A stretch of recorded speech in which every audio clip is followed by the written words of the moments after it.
sea moss tea. All right, first you take your water, spring water, pour it in your water heating device,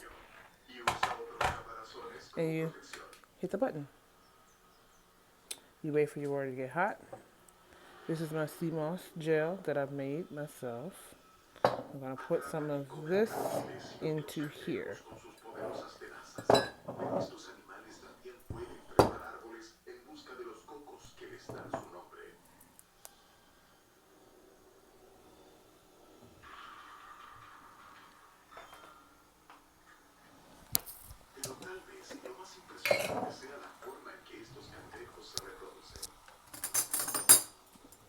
I'm gonna try to put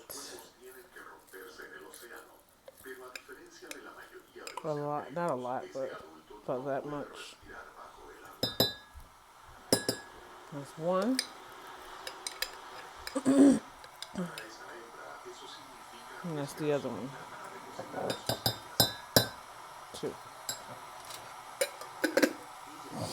And I can use the rest for tea for tomorrow or whatever. Drop it again?